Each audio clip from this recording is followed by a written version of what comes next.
All right, hope everybody's having a good weekend. This is middle of December.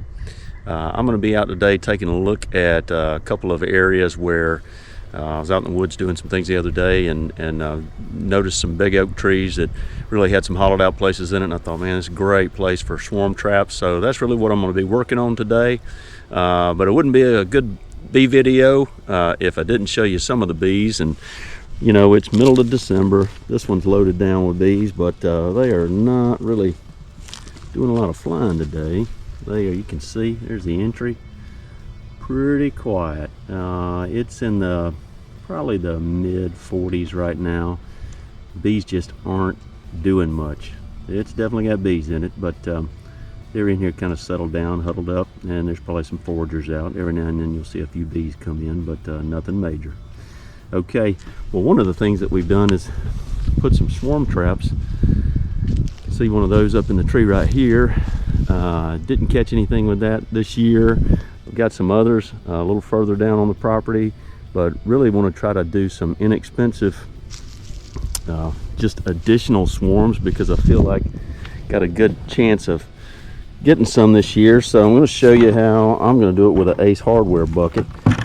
This is a very cheap way to do it, and I want to show you my thought process, and I'll show you what we're going to do with that bucket in a little while. Now, this is kind of funny. My deer get used to me carrying a bucket with feed in it. Walk through the woods and here come all the deer thinking I got food. Okay, I got a good pine tree that's right here. I've just started to turn in a little angle that'll hold the bucket. Pretty easy to do. Just go around like this. Now this location, I got it where the bucket opening will be facing somewhat south. It's on a logging trail that goes down towards the lake. And a lot of things, deer, everything you can imagine go up and down this logging trail.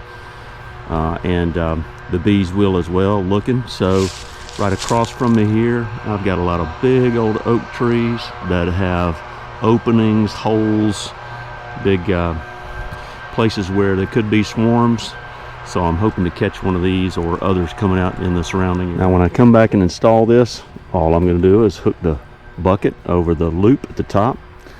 I'll put a block of wood, just a little small 2x4, nail it into the tree right here so that it keeps the bucket level. And then I'll take a strap and tie it around the tree. Pretty simple.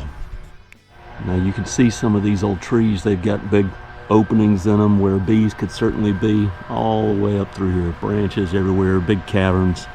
And you know, like this opening, for example, here, I'm not sure if you can see that or not, but I'm going to keep watching these. It'd be great to actually see a little swarm, but I want to be able to compete with the trees that are in here when I know bees will start looking in the spring. Another great example of some of these big trees I got around me with big openings all in them.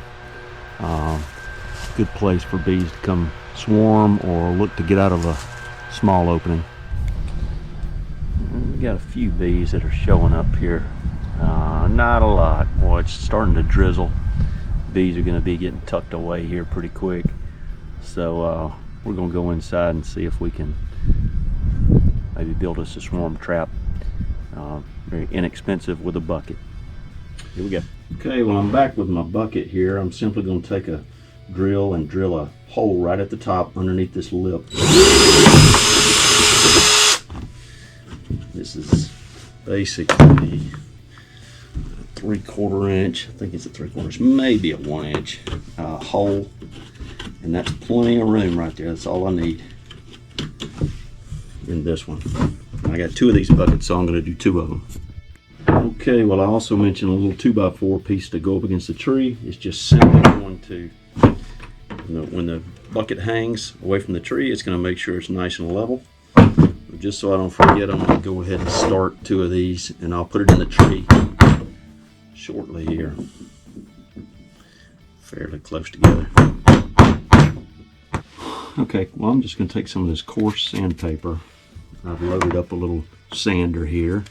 Take this bucket and really want to try to rough up the outside around this opening a little bit, and I'll show you when I'm going to do that. Other people do this. You can see it on YouTube quite a bit, but I'm also going to get some of the sanding right off the bottom of this. I'm going to get some of this on the wood, because I want the sandpaper to actually have some of the wood fibers and smell.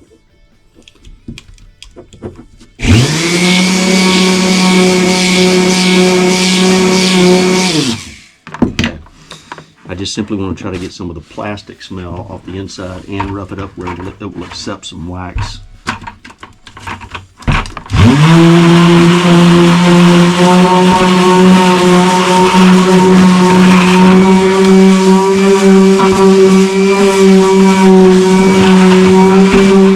Yeah, I'm also going to do it with both of the tops.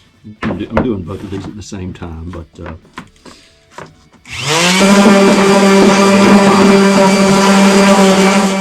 next thing I'm going to do is try to put some ventilation in here in a couple of places. I'm going to go underneath the rim here and just do a couple of holes.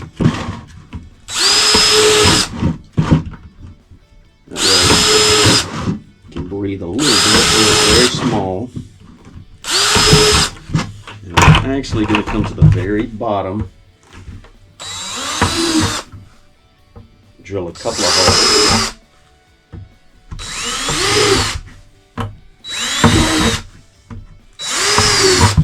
Just in case some water gets in here for any reason, it can drain out. There'll be some places for airflow to get through.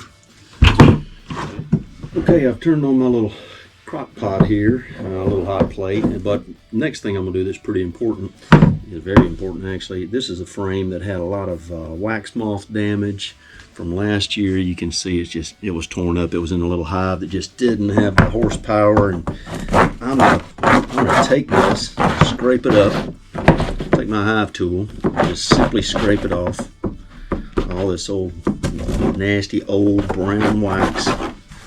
I say nasty and old, but it's exactly what I need for this. I'm going to take all of this and put it in my wax pot.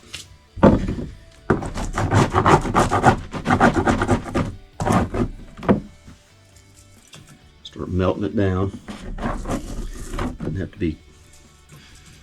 Not going to mix anything else with it. I'm just going to put that, and I'm also just going to get all these edges, dump them down in here, so it'll have a really just a combination of some of that old bee smell, and we're going to let that. I'm also going to go to this side, and I'm going to save half of this for the inside of both of those buckets, hopefully. In fact, what I'm going to do is take some of this and just put it on this lid here. We'll scrape this down, and you can see all that really nice color, that bee smell. I'm going to save this off to the side, and we're going to put that in the bottom of each one of these buckets after we're finished with it, just for additional smell. And then I'm going to take this side of it, and I'm going to throw it into that wax heater. Keep cooking down a little bit of wax, and then when I'm done with this one, what I'll do is I'll just take this frame, since it's a plastic frame, nothing wrong with it, it's in great shape. I'll just recoat it with new wax, have it ready for spring, and we got a lot of new bees coming. So I've got 3 different new boxes coming in March, first weekend of March, and then I've got I'm really hoping for some free bees. This is why I'm doing this. I want to get some free bees out of the woods and expand my apiary that way as well. You know, beekeeping can be very expensive if you let it be, and it's not what I'm after. I'm really trying to figure out how to do this and use the resources that are right here in the woods all around the house. So, okay, I'm going to let that just kind of melt down. Okay, hopefully you can see this pretty good. I'm going to come to this first bucket with some of this. I mean, it's just got a combination of propolis. It's got Yeah, got some of all the different pollen, and it's really just going to have that smell of the bees that I'm wanting. I'm trying to let this, might not have it quite hot enough just yet, but I'm going to start coating that on the inside here. Just giving this bucket, hopefully you can see some of this, especially around the opening.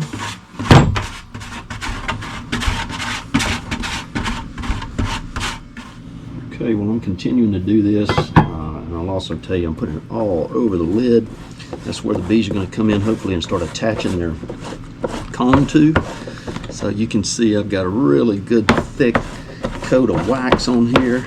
Smells great. Grab the other lid, you can see it just looks like this, and then we're just taking some of this pollen, propolis, you name it. It is, smells great. It sounds crazy to say it smells great though, but once you, oh my gosh, you warm this up, it's making honey brownies.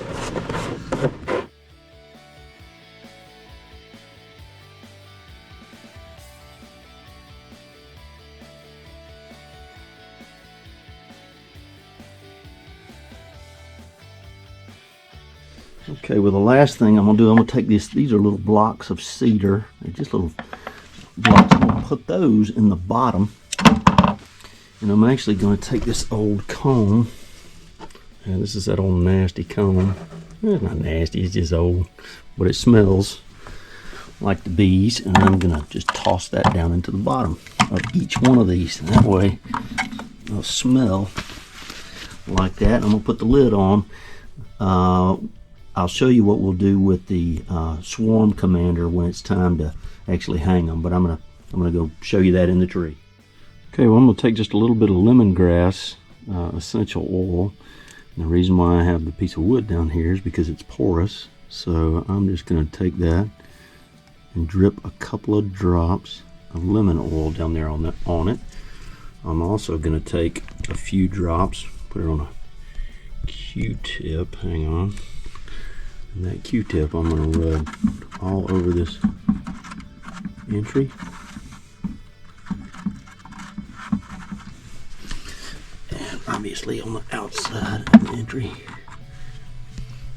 Alright, and you don't want too much oil, just a little bit. Okay, well, here's the installed swarm trap. You can see it's up off the ground a little bit. Not too high. You don't necessarily need it all the way up there. I know some people say you need it at 20 feet, but you can see I got it centered up on the bracket, and I just simply came right here and put that block of wood behind it, leveled it up, put a simple strap on it, and now it's right here in with all these hardwoods. Hopefully we'll catch a good swarm off of it, and I've already got it baited, so we'll see what it does. And hey, listen, if you like, subscribe, and I wish you free bees. Give it a try. Pretty easy to do and awfully cheap. Have a great day. God bless.